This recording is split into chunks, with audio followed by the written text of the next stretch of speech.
Հայաստանի Հանրապետության մեծարգո վարչապետ, ազգային ժողովի հարգարժան նախագահ, հարգելի գործընկերներ,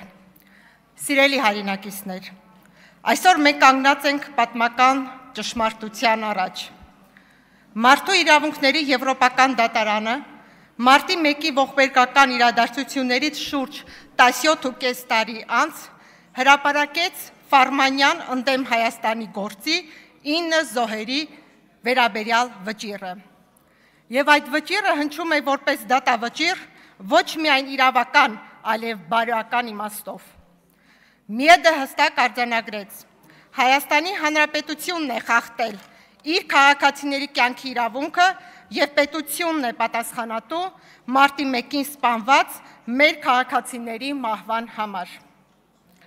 Դատարանը հաստատեց. մարտի 1-ի հավաքները խաղաղ էին եւ ոչ մի ապացույց չկա, որ ցուցարարներն են ունեցել հրազեն, այսինքն ուժի կիրառման ոչ մի անհրաժեշտություն չի եղել, բայց ուժը կիրառվեց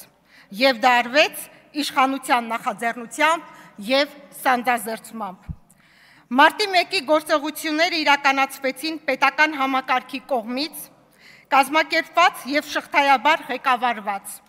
Այդ գործընթացում ներգրաված ուժերին ոստիկանություն, զինծառայողներ,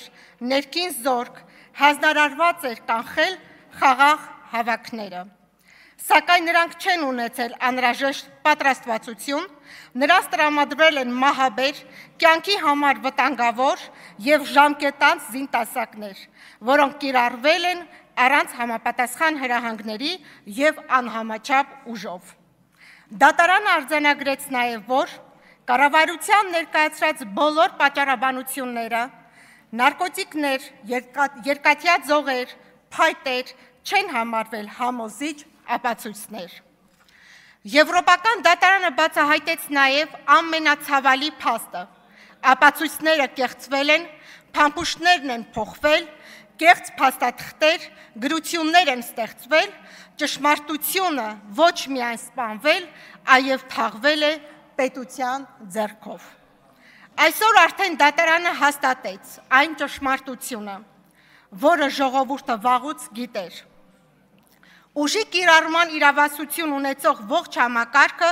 պետք է պատասխան տա իր կատարածի համար։ Այս շղթան պատահական չէր, այն ձևավորվել էր վերևից Հանրապետության նախագահի հանձնարարականներից սկսած փետրվարի 23-ի տրամադրված բազմաթիվ հրամանագրերով։ Այս ամենը նախապես ծրագրագրված գործողություններ վերևից մինչև ստորին օղակները, ամբողջ պետական մեքենան աշխատում էր մեկ նպատակի համար՝ ճնշել սեփական ժողովրդին։ Այսպես կազմակերպվեց եւ իրականացվեց մարտի 1-ի օպերացիան, որի հետևանքով անմեղորեն զոհվեցին 10 քաղաքացի, դա հարված էր մեր ժողովրդավարությանը եւ ազատությանը։ Եվ երբ այս ամենից հետո հայտարարվեց ռազմական դրություն, արվեց ոչ թե պետությունը պաշտպանելու, այլ ժողովրդին լռեցնելու համար։ Ներողություն։ Բացի դրանից, փաստերով հաստատված է, որ Հայաստանի Հանրապետության զինված ուժերի նախարարության բանակի թիկունքի պահեստից հանվել է մոտ 1000 համազգեստ, որոնք ստացել են քրեաօլիգարխիայի մոտ կանգնած մարդիկ։ Նրանք մտել են ժողովրդի մեջ, ծեծել, ջարդել, թալանել խանութներ, իսկ իշխանության կողմից ներգրաված սադրիչները տարել են բախումների եւ այդ ամենը արվել է իշխանության աջակցությամբ։ Հարց եմ ուղղում, ինչ է սա, եթե ոչ ահաբեկչություն սեփական ժողովրդի եւ պետության դեմ։ Եվ սա դեռ ամենը չէ։ Դատարանը նաև արձանագրեց, որ պետությունը չի իրականացրել արդյունավետ քննություն, խախտել է միջազգային պարտավորությունները, Միեդի 38-րդ հոդվածի ներքո չի համագործակցել, չի տրամադրել դատարանին ճշգրիտ տեղեկություն։ Սիրելի քաղաքացիներ, մարտի 1-ի արյունալի իրադարձություններից հետո մենք տեսանք, թե ինչպես իշխանությունը բռնությամբ լռեցրեց ժողովրդի ձայնը,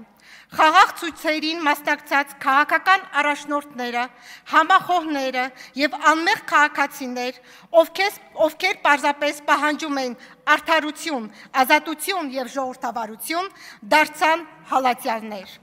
Անմեղ մարդիկ ձերբակալվեցին, դատապարտվեցին, դարձան քաղբանտարկյալներ եւ տարիներ շարունակ կրեցին անօրինական դատավճիռների ծանրությունը։ Այդ օրերին իշխանությունը խախտեց ոչ միայն օրենքը, այլև մարդկայնության ամենապարզ կանոնները։ Պետությունը,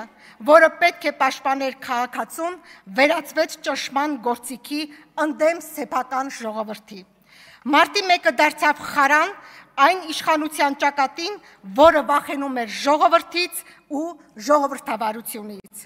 Մենք պարտավոր ենք հիշել այդ օրը, ոչ միայն որպես ցավի էջ, այլ որպես պայքարի խորհրդանիշ։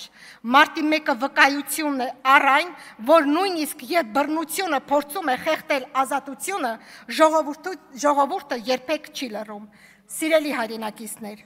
այս վճիռը պարզապես մի իրավական փաստաթուղթ չէ, սա դատավճիռ է մի ողջ համակարգի նկատմամբ, որը սպանեց ժողովրդավարությունը, սեփական ժողովրդի դեմ կիրառեց մահաբեր ուժ իշխանությունը պահելու համար։ Այսօր Եվրոպական դատարանը իր որոշմամբ ասում է պարզ ու հստակ. Մարտի 1-ի արյունալի էջը պետական հանցագործությունն էր, եւ այդ ճշմարտությունը այլևս հնարավոր չէ թաքցնել, հնարավոր չէ մոռանալ։ Մարտի 1-ը մնալու է մեր հիշողության մեջ որպես պետական բռնության խորհրդանիշ, բայց նաև որպես արդարության որոնման անդրդվելի ճանապարհների սկիզբ։ Այո, արդարությունը երբեմն ուշանում է, բայց երբ գալիս է անշրջելիորեն։ Թող արդարությունն ու ճշմարտությունը լինեն մեր ուժը, որպեսզի երբեք ոչ մի իշխանություն չհանդգնի կանգնել ժողովրդի մեջ։ Փառք մարտի 1-ի զոհերի հիշատակին, փառք ժողովրդին, ով կանգուն է եղել եւ կանգուն է մնալու իր իրավունքի, ազատության, ժողովրդավարության, անկախության համար։ Կեցցե ինքնիշխան ժողովրդավար Հայաստանի Հանրապետությունը։ Չմոռանաք հավանել տեսանյութը եւ բաժանորդագրվել Civic AM-ի YouTube-յան էջին։